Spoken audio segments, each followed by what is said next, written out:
Hey guys, tonight is another episode of Israeli Baseball Archives. I'm here today with my good friend. Can you tell us your name? Cody Norton, And how old are you? 26, And where are you from? Los Angeles, obviously with the hat, LA. Yeah, I'm not supposed to your favorite pro baseball team, but Yeah. the hat, you already answered it. Do you have a favorite player in the Dodgers? Favorite player in the Dodgers? Or just all time, or any favorite player? I mean, growing up, it was always Paul LaDuca, because I'm Okay. a catcher growing up. So it was always Paul LaDuca, Mike Piazza when he was with the Dodgers. I remember growing up and seeing stuff like that. But currently, I mean Machado just because he's the way that he plays. It's a little dirty, but still competitive. And then probably Puig also because he has a lot of fun playing the game. Good brand names from the Yeah. Dodgers.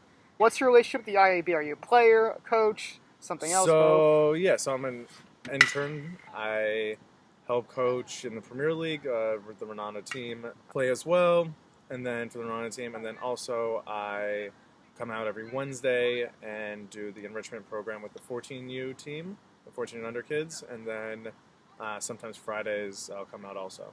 How'd you get into baseball, Cody? I think it's because it was the only sport that I was good at. I hated soccer growing up because I hate running. I'm pretty slow. I played football in high school and baseball, but I think it was just family. Dodgers are in our blood. You watch dinner. I mean, you're eating dinner. You're watching the Dodger game at the same time. You have it on the radio if you're not at home and you're in the car. Dodgers were always something in the family. So you basically just lived and breathed baseball during your Yeah, childhood. so I have the coordinates to Dodger Stadium tattooed on me. Oh wow. Yeah, so it's interesting. We were a big Dodger fans and baseball. All my cousins played baseball. Mm-hmm. Dad, uncles, everyone played baseball. You have a rich history, and now you're here to help coach and play, which is just great. What's your background with baseball? What are some accomplishments? Do you play on a certain team? Yeah, so I mean, I did the very typical California thing. If you do Little League, and then it gets to the point where you're playing in two different Little Leagues, travel teams, traveling the country, all that. High school, we won Ocean League in LA, but then I kind of just didn't have the love anymore. Mm-hmm. Kind of fell out, and because there's so much baseball, because in Cali you could play 300 days a year, at least. So kind of fell out of love with the game and was just exhausted and decided to go pursue an education. And I've always coached also, starting at the age of 13, I would go back to the younger 12 and 11-year-olds and go coach them. Going into my junior year of high school, I coached the incoming freshmen. Mm-hmm. So I've always been a coach. I coached in Bloomington, Indiana, where I went to university.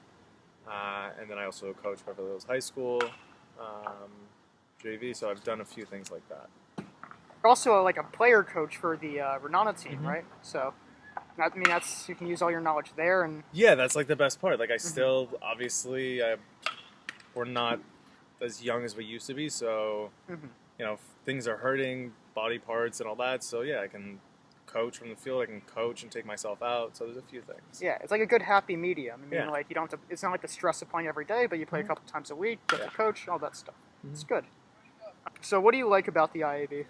What I first off, coming to the Baptist Village is a weird experience. You feel like you're in some little small town in the States when you come up and you see the lights and you hear a lot of English, but there's still Hebrew. It's different here. What I love is that people are still out here all the time working hard, and it's not the same goal. They just love the game. They're gonna finish up playing here and go to the Army, and then they can come back and play if they want. It's compared to us in the States where you're looking to go to high school, to the minors, to the bigs. Mm-hmm. They're missing that, and almost that opportunity is not afforded to them. Mm-hmm. So but they're still out here working hard, which is amazing. Yeah. So it's a one-of-a-kind experience out here. 100%. What can be improved about the IAB? What can be improved? It's hard to say how to do it, but what can be improved is having one central focus instead of having 6 different coaches saying 6 different things to the same group of players, and trying to speed things up and teach them so many things. And yes, I understand the passion's there, but there needs to be a centralized focus of how we teach things, what direction we're moving in, not just, someone's uncle coming in and saying their opinion. But then again, this is Israel. Do you have any ideas maybe how it can improve? I mean, I know it's like the $1 million question. I mean, I've always been a fan of no parents on the field, don't talk to parents in general. Being rude, being mean, and telling people like, yo, your opinion, like, thank you, you're good on this, but your opinion on this, you have no clue what you're talking about. So, I mean, just being straight up with people and upsetting some people, I understand that we're all out here to have fun, but if we want it to progress at a faster pace, then it needs to be pushed with a certain agenda. Yeah, I mean, like, half of these parents are coaches as well, so they just have total jurisdiction, and if there's actually, no legitimate coaches, for example, it's a good change of pace. Yeah. It can help this organization. 100%. Yeah. So how can we do a better job about making people more interested in Israeli baseball? I think it's just more events, allowing people to come here to the Baptist Village and see what an actual stadium vibe is. Because I know last week when we had a game, had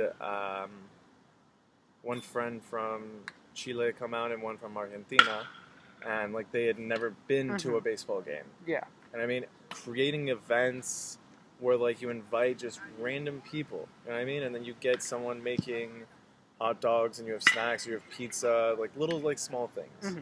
Creating that vibe of what it's like to go to a baseball game, and then putting on an all-star game here or something like that. And you have people coming and everyone's invite your friends. So 10 shek a ticket or something, you know what I mean? To get in, a couple bucks US to get in, nothing major, just have people come out, get that vibe. Just to create that whole baseball game scenario, and if your friends from Chile and Argentina they've never seen it before, and maybe they'll tell their friends, more people can know it. That's the whole idea. Start from the ground up. Tonight we have a game coming up in a little bit, and I have a friend from South Africa coming, 2 friends from South Africa, one from Brazil, and one from London. They don't get this opportunity. I'm not saying there needs to be a concession stand at every game and things like that, but even them sitting here, bringing snacks on their own, and being able to see what it's like and us have fun, it's infectious. Yeah, it kind of makes this organization more inclusive. Yeah, 100%. Do you think if there's more widespread information about baseball, or just baseball in general in Israel, do you think more people would be interested? Yeah, I mean, of course. People would be more interested if there was pro baseball, if there was better facilities. Pro baseball from the States, they put the scores in a newspaper and all that stuff. Yeah, I mean, look, there's always the issue of the time zone difference. But yeah, there's places, there's bars that have more of an American vibe that do show it, and you can get it and that. But I think it would be an unreal experience to have things talked about in the news. Even, when they're coming up with the Olympics, that being talked up in the news, different things being brought up and constantly in people's faces. So they keep hearing about baseball. And, sure, it may not be there. You may have to sell it as something up here when it's really, down here. But, you build it up by keeping it in people's mouth. Yeah, just gotta, keep putting it out there. All right, well, that was my last question. Thank you for your time, Cody. No problem, bud.